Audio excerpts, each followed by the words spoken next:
What is going on YouTube? Just in case you didn't know, it's Justin's Case here, and I'm coming at you with the PWC Season 7 regular season finale, Week 11 against Lunatic Teambuilder. I am the coach of your Farmville Floaster, just in case you didn't know who it was already. And this is it. This is the end of regular season, and it is going to be a showdown for sure.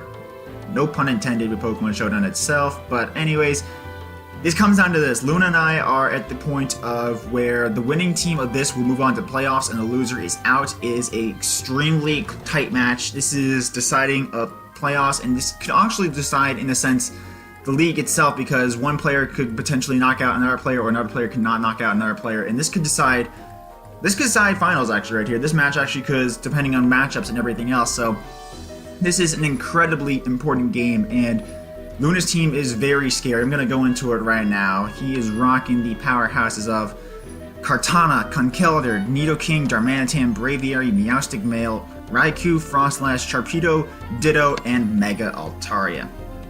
So what strikes out against this team is he is very hyper offensive. It's extreme, like he has some of the best offensive threats in the game on his team. Darm is such a pain to switch into. Nidoking, also a pain to switch into. Raikou is a pain with Calm Mind setup sweepers. He has Braviary, which is a pain with bird spam. Shark is a speed sweeper. Ditto can stop me from my own setup sweeping. It's just a monstrous pain in my butt. And also there's Mega Altaria, which is just so bulky in a sense, and it can also take hits as well as being a setup sweeper itself. Very scary, and I am not liking to face this team. I've done mocks against this. I actually did mocks against this. Shout out to Colton. He helped me prepare for this team, because this team is, oh lord, this team is going to be hard to face. And I have my team up there on the right because, fortunately, I am right next to him in our own division, so it's kind of convenient to see what teams, how our teams will stack up against each other easily. And basically what I need to do to win this game is I need to make sure I get rid of Conk as quickly as I can, because Conk is a pain, and Mega Altaria too. Both of those have to go down for me to win, basically, because they're his biggest threats to my team. If I can get rid of them, I can essentially win the game, because I could have ways to beat. Nidoking is a little more dealable, because Mega Sableye Spadef variant can wall it for the most part, especially if he's maybe going a Scarf variant or not. So we'll see if he does. I'm hoping he's a Scarf variant, honestly, because Scarf actually helps my team a lot instead of Power of Life Orb. So hoping for that. Kartana gets walled by Arcanine pretty easily. Raikou's a pain. I have to just hope that thing, I just don't know what kind of variant of Raikou he could bring. It could be Z-Move, it could be Shuka, it could be a lot of things. I also worry about Frostlash being a spiked user. So one thing I have to know about this team is I got to keep off hazards at all costs. All costs. I cannot let them get back hazards. So going into my team right here, let's jump in and see what I'm bringing to this match. I'm going to start off going a little bit out of order, because I need to start off what I have to lead with, and that's Mega Sableye. Sableye has to lead in this match. No doubt. It has to lead, because I cannot let him at any point get up hazards. So, regardless of if he leads off Altaria, which is the worst case scenario, I have to lead Sableye and go for Fake Out turn 1, guaranteed. Unless he's Frostless, then I just knock that thing. It has to happen no matter what, because I need to make sure that I don't have hazard problems with this team. So fake recover 3 attacks seems to be the way I have to go. I have not been able to really run a setup sweeper Sableye this season, except for with TPB with his one amazing sweep. So anyways, I like this set. It's Spadef because it makes sure it doesn't get 2 KO'd by Nidoking unless it's a modest variant and gets high rolls. So needs 2 really high rolls to 2-hit KO me. So, and that's a Life Orb variant. So I don't. If he's Scarf or something like that, it does not concern me. He won't be able to 2-hit KO me no matter what, unless he crits me. So I really hope he's bringing a Scarf variant, honestly. So that would be the best case scenario for Sableye's sake. So I'm liking this. And Spadef also helps to deal with Raikou in a sense, because it can sponge up an electric hit, then pivot out into something else. So that's the game plan there. Next up, we're going to go into Miltank, because Miltank can sponge up Darmanitan hits. It's also, this set is primed also to potentially deal with Conkeldurr, because it's Chople Berry, because counter Chople Berry will destroy Conkeldurr even if it gets its little Drain Punch health back. Also deals with Darm, because Darm, if it tries to come in on me, it either superpowers me or gonna knock it out with Chopple, or if it U-turns to go out for momentum purposes and goes out to another thing and hits this thing, I go for counter, that thing gets hit for damage. So it's pretty useful here, I think. I like counter set on this. I haven't had much luck with counter this season, so I'm hoping this will be the game that counter finally works for Miltank, so hopefully that works. Milk Drain for obvious reasons. Stealth Rocks because Luna's team does not appreciate, is so frail that it does not appreciate taking residual damage every time it comes back in. A lot of his mons also are 4 times, are weak to it, not 4 times, but 2 times weak to it, like Darmanitan, Braviary, etc. Shark is frail. If it's Sash Shark, I can get rid of its Sash right there. Same with Kartana.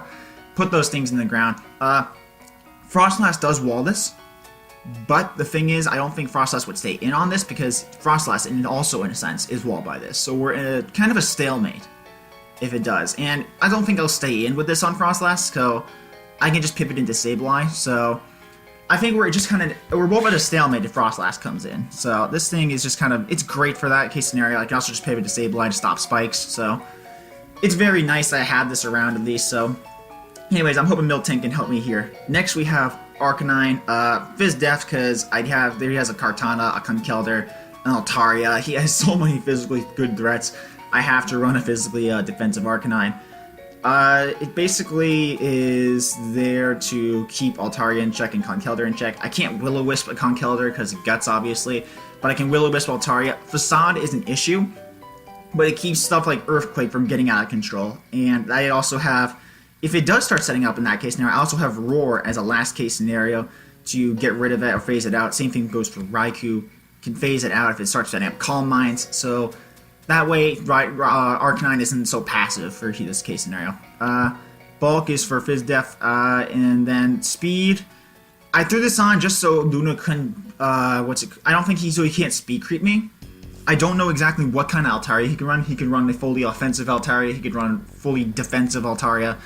It really depends, and for all intents and purposes, I'd rather not get sped crept, and I'd rather be faster, so if it does come down to me needing to burn him before he knocks me out, that this thing can do that. So we're gonna go with that option, hopefully, so I can prevent him from doing so. And then, which kind of makes no sense with Roar, but I need Roar as regardless to phase him out, so I just need the speed. And this defensive investment is enough to live important hits that I need to live. So Rocky Helmet also good for Darmanitan, so if he tries U-turn momentum, out turn 1, or something else, he takes residual. Same thing with Shark. Shark attacks me with any move. Even if I go down, he'll take Rocky Helmet, break a Sash. Kartana comes in, hits me with a move. It gets Rocky Helmet damage, breaks any potential Sashes. It's just nice. Rocky Helmet Arcanine is definitely critical here for getting rid of potential nuisances that can't be O-code because they have a Sash. And here's what I'm really banking on this game. It's Gross Vision, the Metagross. So long as he doesn't miss his Zen Headbutts, we may have a chance with this one. Please don't let me down, buddy. You did so well at the beginning of the season. I don't want you to fail me now. You go out on a positive note, my buddy. Please do not let me down. Let's keep this going. Zen Headbutt, Meteor Mash, Agility, and HP Fire. Let me explain the reasonings behind this. With this investment and the speed, this exact speed spread, max speed, can just outspeed, max speed Scarf Kartana, potentially, or +1 speed if you're trying to run a timid Sword Stance variant. So, which could happen. It could realistically happen. I don't know if it would, but it's just there just in case. Once it gets off a weakness policy against something like Altaria or maybe Conkeldurr, if he tries thinking, oh, I can stay in on this thing or something, or I predict it. I can Agility up, I can hit him with a Zen Headbutt, do a lot of damage. Meteor Mash will kill off Altaria most of the time, unless he's running like some Cotton Guard variant. Hopefully not. And if not, I can roll that out with Arcanine. And Hidden Power Fire is because this set can get walled by Kartana or revenged by Kartana, because Earthquake won't do the job, right? So HP Fire is great for dealing with that. So if Kartana wants to come in, I outspeed it no matter what and kill it. Obviously, Earthquake is the more obvious choice because you can OHKO, Raikou guaranteed. But I looked at the calculations, and Zen Headbutt has a chance, I think 100% chance to kill standard Raikou with no HP investment, with Zen Headbutt at +2. And then Meteor Mash has a 100% chance to guarantee kill Sharpedo, standard Sharpedo, with not minus nature either way if he's running a mixed set. If he's minus nature, it's definitely going down to +2 with Meteor Mash. So that's actually really, really useful. So it also can come in very clutch. So I think that's the reason I'm not going to run Earthquake this game. Hopefully he doesn't bite me in the butt, because Kartana could not come and HP Fire could be invalidated. But either way, I still have two powerful moves that could get the job done, and Mash can get a +1 attack still too. I think it's a 20% chance to get a +1 attack. Oh god, it's got the 90% accuracy though. Don't miss like this. Okay, I'm really hoping, Gross. Do not let me down, buddy. Do not let me down. Next up, we have Black Pack, the Cure in Black. We are running a bulky, a sort of semi-mixed bulky faster sweeper set. I don't know, that's so many phrases that just completely collide with each other. What is grammar? Okay, basically the idea behind this set is it's faster than Nidoking. It's enough special attack to get rid of crucial kills, I think, on such as Darmanitan, such as Standard Altaria, that's Dragon Against Sweeper, not bulky. Z-Fly is enough to OHKO max HP and a little bit of defensive investment Conkeldurr. And Earth Power is for, obviously, Raikou, but I won't kill it. It's also for Darm and such. And basically that's the general gist behind that spread. Hopefully, I want to bait in Conkeldurr with this set, so that's the idea behind this. Conkeldurr comes in thinking, oh, I can revenge this thing. Z-Fly pops, we hit Conkeldurr. Hopefully he's not a Flying Berry. I think he's more likely to be Psychic Berry for Metagross, because I don't know if Sky Strike Lando would come to this game. I hope he wouldn't prepare for Sky Strike Lando, so hopefully he doesn't prepare for Sky Strike KB. That's my hope here, otherwise I'm kind of screwed. Going up the Landorus is Focus Sash this week. I was wanting to do Scarf, but the problem with Scarf is it gets walled very easily. He can switch in Braviary, he can switch in Mega Altari before Mega Evolution on an Earthquake or not. It's very easy to predict. It's very easy to counter. So with Focus Sash, as long as I deny hazards, which is a big thing, I can use this to revenge kill pretty much anything I needed to revenge kill. Shark, no problem. Mega Altaria, I can hopefully get up a Sludge Wave if it tries setting up my face, and then knock it out too.